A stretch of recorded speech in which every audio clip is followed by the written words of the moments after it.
Welcome back to the show. Today's episode is one you'll want to lean into because we are exploring the intersection of leadership, culture, and the future of work with someone who's not just following trends but actually shaping them. He's a strategic leader, a startup enabler, a culture builder who believes that people aren't just part of the business, they are the business. From leading people and culture at high growth companies to driving digital transformation in HR, his work reflects a rare blend of vision, execution, and empathy. He's been recognized one of India's HR 30 under 30, spoken at industry forums, and built communities that empower the next generation of HR leader. It's an absolute pleasure to welcome you today in the podcast, Sumit. Thank you so much, Puneet, for a warm welcome. Pleasure is all mine. Thank you so much to Value Matrix team to kind of invite me for this podcast. How does it feel, HR 30 under 30, being a part of it? It's kind of very wonderful in a way that I'm kind of able to achieve that within a short span of a journey, like under 30. I'm kind of an engineer turned into a human resource, right? So, started my journey doing an interning, kind of for a bit kind of pocket money during my college days, and then hence kind of explored the interest that where I can kind of become meaningful in someone's career path. That was kind of a home taking for me. What's the biggest shift you have witnessed in how organizations approach talent in the last 5 years? We are seeing that remote culture and hybrid work has kind of opened the access for the talent for us, right? So now talent has become more borderless. We have also Yeah. kind of realized that the work can kind of also be done from the sofas, from our living room, right? And hence, earlier it was like for a company, it was until you're not visible at the organization, they were like, we don't know, boss, what you're doing. But now they have this process. I think it has kind of made and given the acceptance on both the sides that there has to be some trust. At the same point of time, I think we've also seen that shift from an experience based hiring to kind of more on skill based hiring, to True. more from pedigree based hiring to more on potential based hiring. I think over the period of time, as AI has also come into play, we are seeing the technology is kind of emerging so fast. Talent will be more borderless. JDs would be kind of more irrelevant in a way that people would kind of more hire on the skill base or the value base that role kind of demands for. So, what is the role that you see of AI? Is it transforming recruitments? In your view, how will its role fundamentally change in the next 5 years? AI kind of came into existence into an HR industry more of a parsing the resume feature, where we were kind of because there were a hell lot of data where we have to kind of source the information from that resume just to match the skill set that we are looking out that goes out with the role.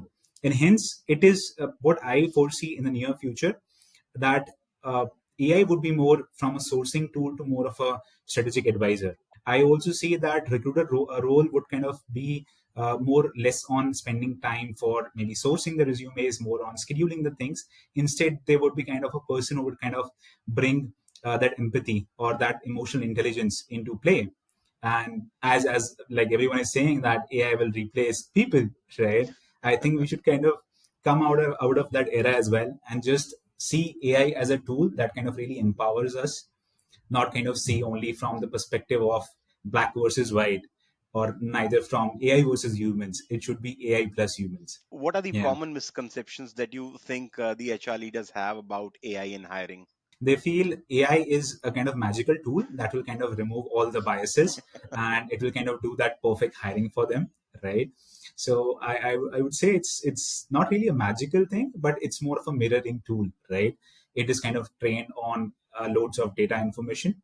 The right kind of data you input, the more accurate results you will kind of get in. I think biases in terms of uh, it's more about companies are looking at hiring people in terms of more on gut feeling, Ah, not not really on kind of understanding what kind of goes beyond that resumes. Because yeah, honestly, like resumes are a kind of good reference point for us in terms of what you have done, hmm, but it can't kind of really say what you can do next, right? obviously, obviously, of So course. it's a kind of a good reference point, but I think we should kind of prioritize people over profiles and just look beyond those papers and see what kind of value person can kind of bring in for that role. So there's also a lot of hype about, AI replacing recruiters.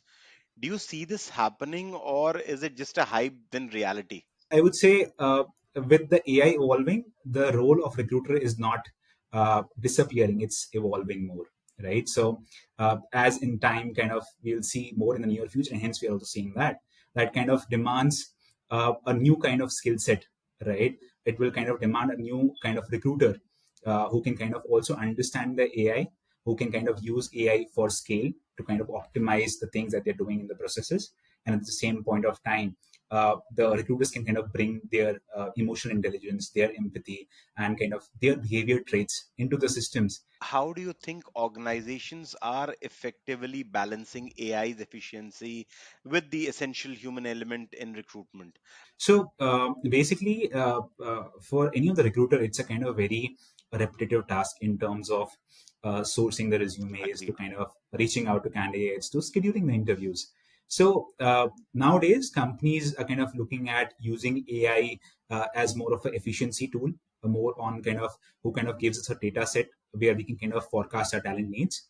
At the same point of time, they are kind of wanting to automate all the tasks that is kind of a lot of time taking, and instead kind of have a good combination about where HRs or recruiters can kind of bring in those traits or behavior traits into the process, in terms of emotion, in terms of empathy, in terms of resilience, right? Because at some point of time, uh, you need humans to kind of understand what the other person is kind of capable of, right? True. But I think a kind of a true combination of AI with a kind of a person or a human overlooking that entire process would kind of makes a good mixture for the businesses to kind of grow in the organizations. You also highlighted a point that resumes do not give a complete picture. Would you like to highlight a little bit more about it? How do we get to know the candidate then?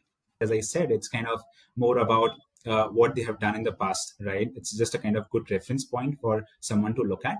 But at the same point of time, the role of recruiter kind of comes in to understand, go beyond those resumes, to kind of have a structured process of interviews. Say, for example, if you're kind of interviewing any of the person for the role that you're hiring up for, give them some assignments, give them some practical tasks, right? And hence, kind of, we have kind of also moved from what you have done to show what you can do, right? So we want kind of actions to be there, and Yeah. hence to kind of see if they can kind of bring that value on the table or not. So Correct. Yeah. let's flip the table and understand what the uh, new prospect is doing with the resume. AI is inflating resumes and online profile. Is trust eroding in candidate information from there? As I said, to kind of structure your interview process in a way where there's some human element to it, where you can kind of give them some assignment, some task, but at the same point of time, also make sure that transparency is being built on, because with AI coming in, uh, like usually, like when we are seeing Gen Zs into place, it's kind of for them, they are really open for that technology, but they would be only open if they are seeing the transparency in the entire process, because they also want to understand on what basis the decision are being made. Is it something random things kind of happening with this tool or system, or is this something that kind of drawing some data points for them, where they can kind of also go ahead and improve themselves up. What safeguards are needed to ensure genuine assessments from the company's perspective? I think a recruiter could kind of should look at more on building a kind of robust process in a way that uh, in terms of looking at the work that they have done, in terms of portfolios, in terms of their problem solving abilities, in terms of their approach or thinking abilities, right? Once you kind of learn that technical skills, after 5 years, it has rapidly changed because of the business needs. But what kind of really keeps you in the game is about more on your soft skills, how your ability to kind of pivot yourself up and align with the business needs, that kind of stays more relevant in the longer run. What's the Hmm. biggest challenge in objectively assessing cultural alignment, and what happens when companies get it wrong? When we are saying culture fit, it's not only about the person that We are just making a decision on the gut feeling or the person that we are liking, because while we are making that call, we have a lot of biases inside us, no matter we know that or we don't know that. But at the same point of time, we should kind of look at which person kind of really aligns with the values or with the ecosystem, right? Because we should look at the organization first, in terms of how what is the communication style in the organization, what is the collaboration style in the organization, what is the team dynamics out there, right? And then kind of assess what's the culture fit for that organization, instead of just kind of cloning someone's else culture and then kind of Yes. doing the hiring.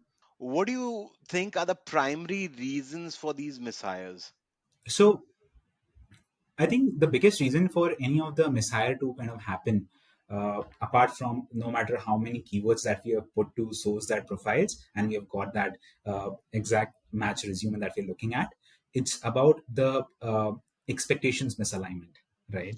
Hence, Expectations, that true. could be that could be from a manager or a hiring manager or from founder who's kind of hiring up for that role, because we kind of don't understand, we only kind of judge people only on their resumes. We should kind of go beyond and make that extra step to explain beyond that job description what this kind of role lead demands for, right?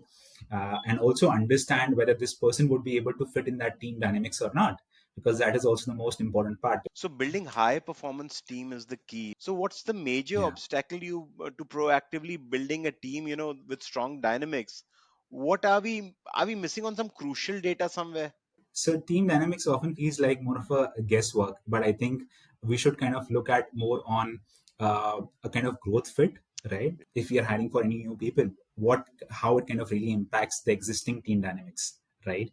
Because at some point of time there needs to be a collaboration, there needs to be a communication happening in, right? And hence they have to achieve that goal together. How can organizations Yeah. ensure their brand genuinely reflects their culture and attracts truly aligned candidates? Then Hmm. it's So also possible to build in a high performing team, isn't it? So that's why. correct, correct. So basically, like nowadays, companies are well focusing on the employer branding because we are just living in this internet world. Because where we want to kind of show people how we are doing in the organization, regardless we are not doing things that we are meant to do, right? So the biggest difference is that companies are saying that we kind of behave or operate in this way versus the employee experience that they're giving to candidates in the organization. I think firstly, you should as an organization should first understand your if you want to kind of create that brand awareness, you should focus on the internal employees first, right? True. They are the true advocates for They're the yourself, brand who can kind of ambassadors. correct, so they kind of take that word of mouth out for you as well. And then once you kind of fix things internally, it becomes more easier for you to kind of go out and say out of the world that these are the things that we are doing, and hence we can kind of reduce that gaps that we are usually looking right now out in the market. There's Correct. also a buzzword about the ROI is going to be the key, return on investment is the key.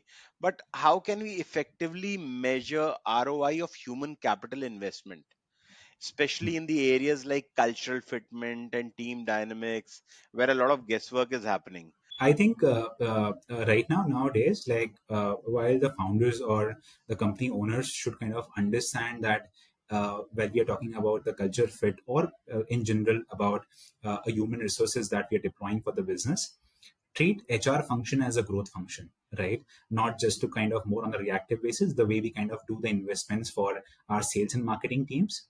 The same we should kind of look at as an HR function, because uh, instead of just only catering the needs for today, we should kind of look at the needs that would kind of come down the line for 1 year or 2 years. This would kind of give more of a long term picture, both for the companies and same goes for the candidates, and also experience also made them experience the wonderful career journey that they are looking out for. At the same point of time, I think with the right set of metrics in place, it becomes kind of very easy for you to track in terms of productivity, in terms of efficiency.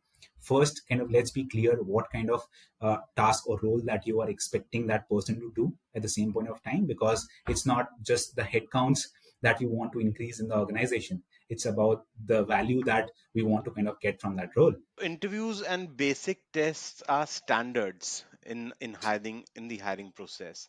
But what are the biggest limitations in predicting long-term success and identifying candidates with true potential beyond their current skills? So the current interview and the setup that the companies kind of usually work upon is more about to kind of screening on the resumes, but not to kind of go beyond that. But at the same point of time, the current system is more to kind of reward on confidence over competence, right? So it's about maybe a great talented person who is introverted, who is nervous, can be a good long term fit versus to the person who is kind of very talented, who is very outspoken, and here that person would be a very short-term fit for the business, right? So I think a good mixture is about to kind of look at the reference or maybe the resumes, but at the same point of time, go beyond that, just put that extra effort in terms of looking at the work that they have done, in terms of giving them the assignments, in terms of understanding their problem-solving capabilities. I think the more we should kind of look more at the depth of it. Do you feel somewhere down the line is job description the culprit? Is it aligning with the right talent at the right time? Is it doing the kind of a stuff which is required? Are the companies really focusing on creating the right blend of job description in today's AI era?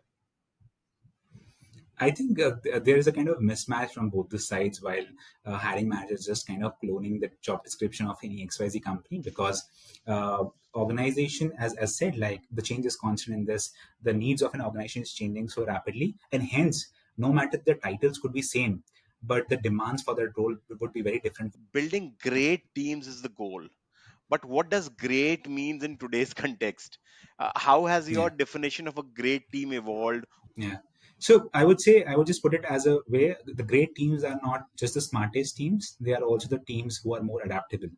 A person who can not only just perform, but who can also kind of pivot and align with the business needs. So companies are kind of also prioritizing in a way that the two things, major things that they're looking at, one is learnability, second is adaptability. Learnability is something like that how fast you can kind of think on the feet, how fast you can learn, and how fast you can kind of grow. Adaptability is something like how fast you can kind of pivot into the role that you're looking out for and make sure that you're kind of giving that ROI that business kind of really demands for. That brings in the other element of soft skills. You said learnability and adaptability. So Yeah. what do you think? uh, are these equally important, while we are hiring, or is the recruiter only looking at the hard skills? So I would just put it in a way that technical skills or hard skills would kind of get you onto the door, but soft skills would kind of make Wow. you stay in the room. Usually, you can kind of elevate a person, give them a hand holding, make them understand the skills that they are want that needs to kind of perform that role. But say, for example, if you have to teach someone resilience and empathy, emotional intelligence, that takes years, right? So I think with the change in business needs, the technology is so much evolving. Hard skills is a thing, but soft skills is something that will kind of keep you in the long run. How can we move beyond this guesswork which is usually there and reliably evaluate these unmeasured, traits in the hiring? It's not about the gut feeling of the person that I really like that I want to hire for. It's also about to look at the team dynamics. It's also about to look at the communication style, the collaboration style that kind of really goes in the organization. Because I have seen a lot of missions happening just to kind of fulfill that role, just for the short term needs. But what next then, like maybe after a year, the hiring manager is like, or the department head is like, I don't know what I have to do with this person. It happens more often, and then they kind of come to a human resource team that we are not unsure that what this person will do, and then again it's a kind of a blind spot in that person's career. At the same point of time, where companies also fail to kind of have that alignment in terms of what kind of role is kind of demanding for, whether this is something is a work for 2 months or 4 months or 6 months, or there's something that we can kind of put up for 2 years or 3 years. So I think that clarity is more required in the entire process. So how do you feel that Gen Z is perceiving this AI driven hiring? Are they more skeptical or are they more accepting? Yeah. So Gen Zs are they have that acceptance about the AI thing, but they expect transparency and fairness into the process. True. While they want to also make sure the decisions that are being made through an AI are really a kind of decision that are accurate enough.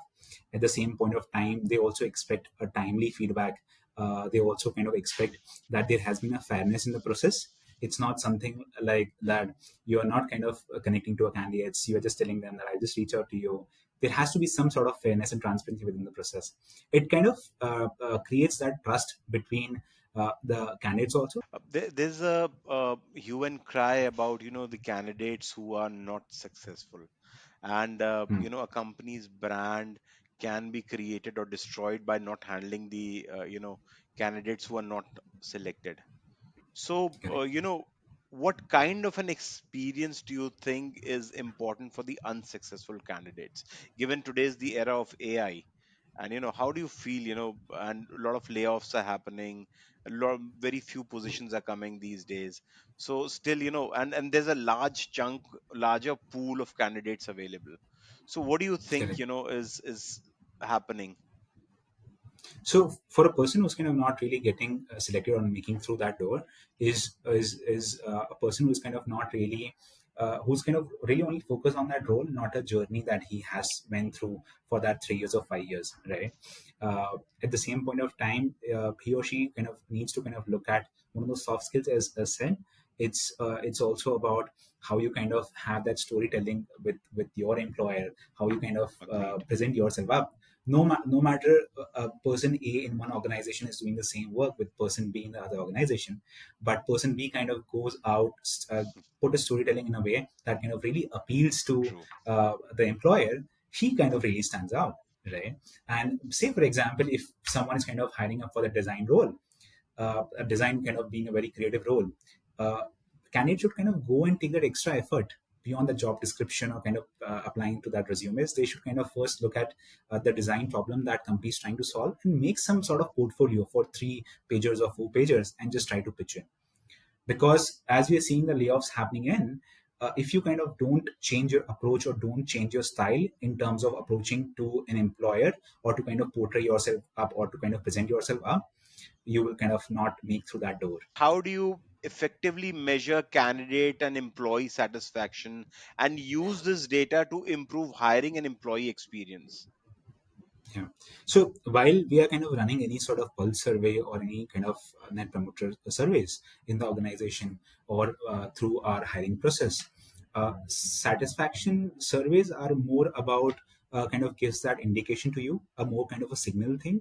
But then you would have to kind of go dig down, go more deeper to understand what kind of problem are there in the organization or maybe at the touch points that we are hiring for the candidates. So I think it's kind of very important for you to kind of break down and see where is the problem occurring. Is it more on from the candidate side? Say, for example, if you're hiring for any of the candidates, is the recruiter kind of calling to a candidate and not giving any updates? Has been a kind of timely updates been went through that? Are we kind of, if we are also rejecting a candidate, are we kind of giving them a proper feedback where they can kind of also go ahead and improve in the next interviews? So I think these touch points are really important for any of the organization or any of the company, which kind of really represents a brand, And this right? is beyond the Because matrix. This is beyond the matrix. correct, Yeah. this is beyond the matrix. What are the biggest shift you foresee in how organization attracts, assesses, and secures top talent? What key Yeah. roles will tech and human skills play in this future? Yeah. So while with the AI coming into place, or maybe while we are seeing the digital payments happening here and there, uh, there has been more demand for the cyber security, right? Ah, So hence, people having kind of being very skeptical about AI coming into play, and they're like, "Boss, my job won't be there." But I would say a new kind of role and demands would be kind of come into a picture. At the same point of time, while after pandemic we have realized that the remote work or hybrid work can also be done, so I would see in the near future the talent will be borderless. It will be more about a value based hiring, more about skill based hiring, not only about title based hiring or job description based hiring. At the same point of time, we would kind of see a shift in the freelancer or gig economy kind of going up, and hence we would kind of also see a lot of contractuals role kind of coming up, because gone are the times that really people kind of care really about the pedigree. It is important, but at the same point of time, if you're not bringing that enough skill or value on the table, it kind of doesn't make a difference to that organization also. so Going forward, what's your biggest advice for CHROs looking to integrate AI into their hiring process? So I think the expectation or the clarity needs to be kind of there in a way that AI is not a kind of magical tool; it's a mirroring tool.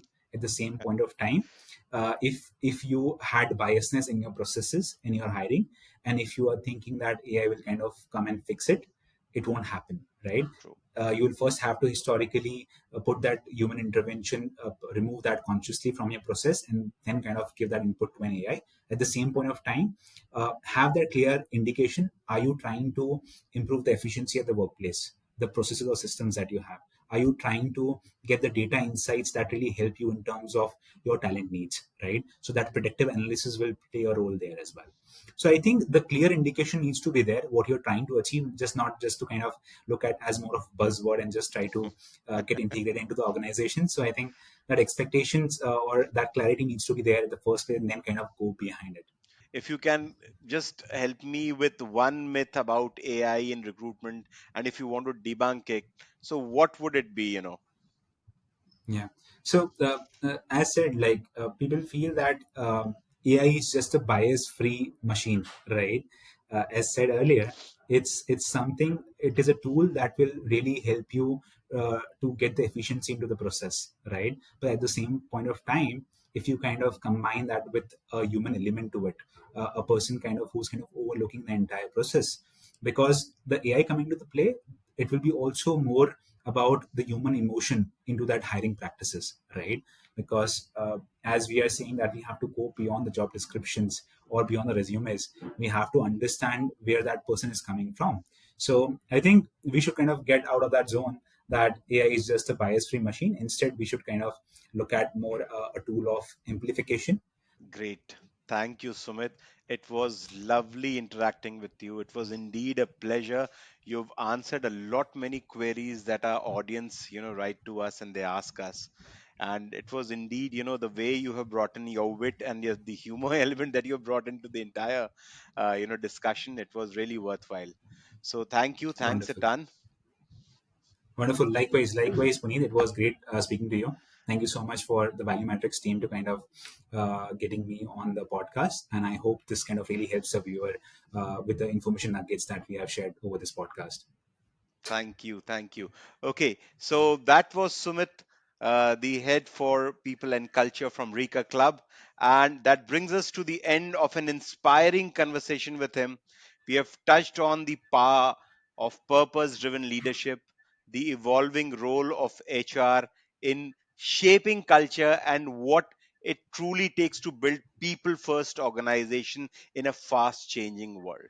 Sumit's insights are a reminder what when you invest in people, you don't just build better teams, you build better futures. If this Correct. episode sparked new ideas or gave you fresh perspective, don't forget to share it within your network and leave a review for us. And what more? Subscribe for the conversations like this.